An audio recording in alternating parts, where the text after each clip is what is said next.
Started. Russ, thank you for that great music. That was awesome. So, again, you're going to hear from me a lot this year about a particular topic. You know, one of the things that I talk about consistently is mindset, and I firmly believe that that's the number one thing that we should be focused on a daily basis. But the other thing that is fundamental to your success in the business of real estate is going to be the act of prospecting or talking to people. And it's one of the things you're going to hear me talk about a lot this year, because the fact of the matter is that, you know, as I've talked to many of you about your goals in production this year, the only way ultimately to get there with predictability and duplication year after year is going to be by talking to people and doing it in a very proactive way. And so, because I know that, because it's been my experience, because I coach people on that, we're going to talk a lot about that. And, you know, we talked a bit about that. I guess it was it Wednesday? Can't remember, Wednesday or Monday. And we did the role play and got a lot of positive feedback on that. So one of the things I'm going to try to do is incorporate more of that into Morning Ascent. But, you know, I think back nearly 30 years ago when I got into the business of real estate, my first manager, you know, asked me how much business I wanted to do, the amount of money I wanted to make, the number of transactions I wanted to close. And I told him, I said, I want to make $130,000. And this was in 1993. In 1993 in Utah, that was a lot of money. It was going to require a lot of business. And so he told me, he said, well, this is what we're going to have to do. And he laid out this plan. And it was all focused on marketing. He had me come to the office with a brand new suit because I didn't have one. And he said, what kind of car are you driving? And I said, well, I'm driving a 1990 Volkswagen Fox. He said, not good enough. Go get a new car. So I did that, went and bought a relatively new car. It was a 1989 Lincoln Town car, red exterior, almost like a cherry red, white interior. If there was ever a car that looked like a brothel on wheels, my car did. But man, was it beautiful. If real estate didn't work out, I knew what I could do with plan B. But I came to the office with that brand new car. He asked me if I had a dog. I said, I do. He said, I want you to bring your dog. So I came to the office with my dog. And I'm thinking, what's going on? What are we doing? He's got me replacing my car, getting a brand new suit, and bringing my dog. He said, well, what we're going to do, John, we're going to put together a marketing campaign. And I'm going to have you take pictures in various situations and scenes, you with your dog, you on top of a house, a listing, with the caption, John's on top of his market. Picture of you sitting in your car with the door open on this thing called a cell phone, which was a new concept. It was this big box, like a suitcase, that sat in the center of the car that had a winded up cord, like in a traditional handset, not like a cell phone that we know today, an iPhone or a smartphone. And he said, and we're going to take pictures of you in these various action scenes. We're going to take a picture of you in the office, in the conference room, with your suit on, interacting with clients. And the clients were unpaid actors. So I said, okay. So we spent a couple of days doing that. And he was so excited. And I was too, because I thought, well, this guy knows what he's talking about. Well, gang, I spent money on bus bench ads, shopping cart ads, home magazine ads, and then postcards that were mailed out to a targeted market. And my goal was $130,000 that first year. Well, what happened is in the first 4 years, I made $60,000 total, made less than half of what my goal was for that first year. And looking back, it's very, very, very clear as to why that happened. Because what that man taught me to do was to market and expect that that was a proactive way of doing the business of real estate. And it's not. And what I've learned since is that real estate, especially more so today than it has ever been, is not a retail business. It is a direct sales business, which means that we have to go to the clients. And so postcards and ads, which he had me doing, was about waiting and seeing. You know, it's like fishing. Like you put a worm on the hook and you throw it in the water and hope that the fish, you know, swims by, versus taking a sonar machine in a boat and looking for the fish and going to the fish and netting the fish and then preparing the fish and eating the fish. Well, gang, that's what we have to do in the business of real estate. We got to be proactive. We can't wait. And that's what prospecting is all about. So I want to talk about that this morning. I want to give you some basics to prospecting. I want to demystify it because I think one of the reasons, and I know one of the reasons that agents don't prospect consistently is because they're afraid of it. They're unfamiliar with it. They've not done a lot of it. And so therefore, it's very normal. None of us likes to do something that we're unfamiliar with. We tend to do the things that we already know, that we're comfortable with. Prospecting for most people is getting them out of their comfort zone, and nobody really likes to be outside of their comfort zone. I don't care who you are, it's uncomfortable. So I want to demystify and help you make this more comfortable. So I want you to write, if you're taking notes, which I hope you are, just at the top of the notes, prospecting basics. And then number one, I want you to write down the word presence, not as in Christmas presents or birthday presents, but presence, Presence. The word presence. Well, John, what do you mean? Well, just right next to that, write down, be where you are. Be where you are. Zig Ziglar talks about this. He said that so many people that when they're at work, they're thinking about home. And when they're home, they're thinking about work. And in their mind, they're traveling back and forth to these places, just back and forth, back and forth. And his comment is, well, no wonder you're so tired because you're always traveling in your mind. You're not where your feet stand. And see, gang, prospecting is so much that you have to be present. I just want you to think about having a normal day-to-day conversation with somebody you know. Have you ever had a conversation with somebody you know where you can tell they're distracted, they're not really paying attention? Or have you ever been in a situation where you're talking to somebody and you realize you're not paying attention, your mind is elsewhere? How does that conversation go? Of course, the answer is it doesn't go very well at all. It normally doesn't last very long, and it's certainly not very beneficial. You don't get much out of it. You walk away from it not feeling really good about it, if even remembering the conversation in the first place. So it's really important that we be present, that we be there in the moment, that we're focused on the conversation and what we're doing, what we're trying to accomplish.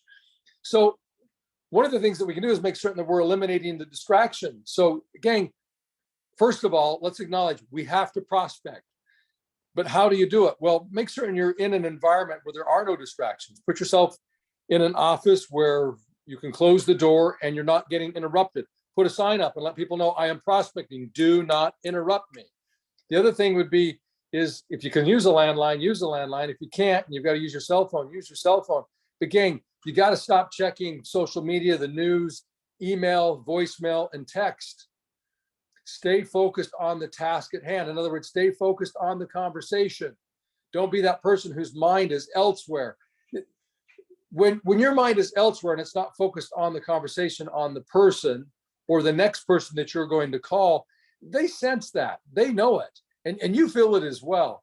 You know when you're present. I have a tendency to be easily distracted, ADHD.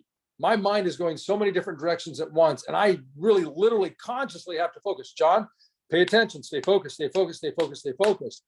Man, we have to do that in prospecting if we're going to get the results that we want, because these are not easy conversations, because we're calling people who don't know us, that we in most cases have to build some sort of rapport with and value with.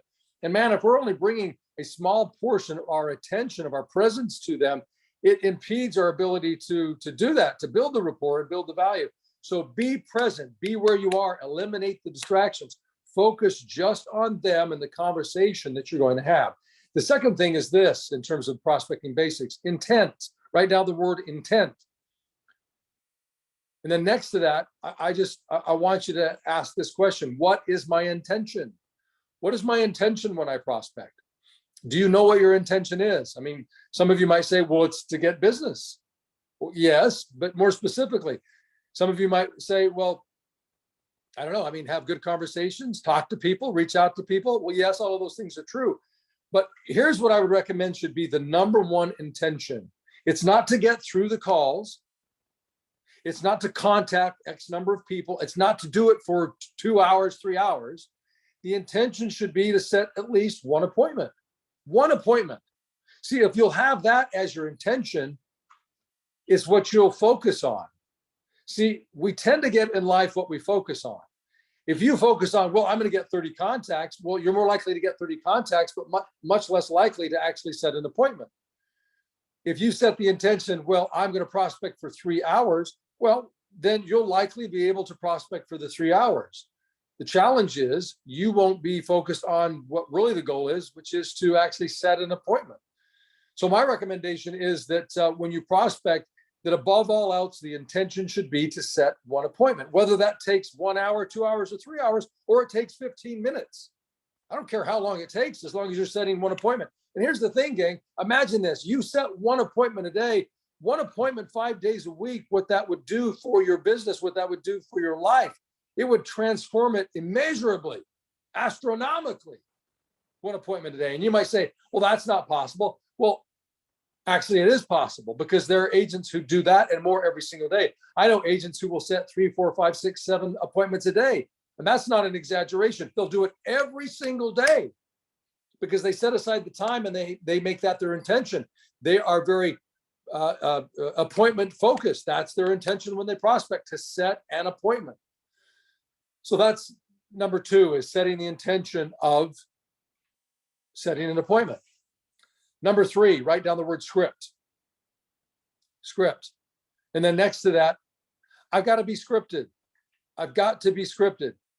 Gang, so many of us resist scripts or patterns that we're not used to, because that's really what a script is.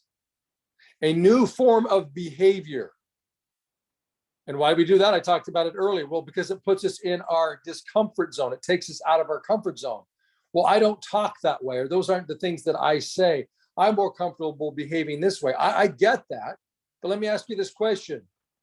How is being in your comfort zone serving you so far? How is it talking the way you normally talk and behaving the way you normally talk and behave? How is that serving you? What does your business look like? Are you closing enough transactions? Do you have enough money in the bank? Are you generating enough income to achieve the things that you want, to fulfill the dreams that you have? See, if the answer is no, then I would strongly encourage you to consider adopting a pattern of behavior, especially when you talk, that's different than the one that you're used to, which is a script. Get a script. If you look at the highest paid actors or actresses, the reason they're so good is not because they're amazingly good looking, because many of them aren't, they're average or below average, but they're great at memorizing a script and delivering in a way that you and I believe that they're that person, that character, that they're playing on that silver screen. And they make us laugh and cry. We get anxious, we get angry, we get sad, we get scared, all of those things, and none of it's real. And yet it draws us in because they've memorized a script and practiced the way in which they deliver it. And because of that, they make millions of dollars. I mean, I could name some actors or actresses that we might all agree don't look like maybe a Tom Cruise or a Penelope Cruz, to use the same last name. That, probably would all agree those are beautiful people, but I could show you some actors or actresses you would say, my heavens, how do they make it in the business of acting? Well, they make it in the business of acting, not necessarily by the way that they look, but because they're so great at delivering their lines. I mean, Will Ferrell is not the most attractive person I've ever seen, not even close. And yet the guy makes millions and millions of dollars because when he memorizes those lines in his comedic scenes, he does it with absolute comedic brilliance and timing. He's just practiced it over and over again. He has a script that he follows. So gang, be scripted. That's one of the basics of prospecting. The last thing is this, is recognizing fundamentally, I'm going to tell you how to write this down, but just listen to me. Recognizing fundamentally that great communication has patterns. Great communication has patterns. We can, it's like a watch. You can open the watch up and look inside and see the mechanisms and see, well, wait a minute here. There's a specific design here. And it's because of this specific design, the size of the cogs and everything that's in it, right? That's what makes it work and actually keep time consistently, day in and day out. Well, great conversation is no different. There is a pattern to it. So I want you to write down number 4, response pattern. Response pattern. Now, what I'm going to do is this. I'm going to give you today just we'll get to probably 6 things. We're not going to cover them. I'm going to give you just the 6 things. This is going to be a teaser. And then on Monday, not Monday, will have to be Wednesday. Yes, Wednesday. Yeah, Wednesday. Wednesday, we're going to go over the specifics of these 6 items or 7 items, whatever it is. So the first thing that I want you to write down is under number 4, prospecting basics. Number 4 is response pattern. And then under that, what I want you to do is I want you to write A, B, C, D, E, F, G. So what is that? 1, 2, 3, 4, 5, 6, 7. There you go, 7. A, B, C, D, E, F, G. Just horizontally or vertically rather write those letters. Letter A, I want you to write down mirror and match. Mirror and match. And then letter B, I want you to write down repeat and affirm. Repeat and affirm. And then letter C, I want you to write down pattern interruption. Pattern interruption. And then letter D, I want you to write level shift. Level shift. And then E, I want you to write soundbite. And then F, I want you to write tie down. Tie down. T-I-E-D-O-W-N. Tie down. And then lastly, G, I want you to write down the word close. Close.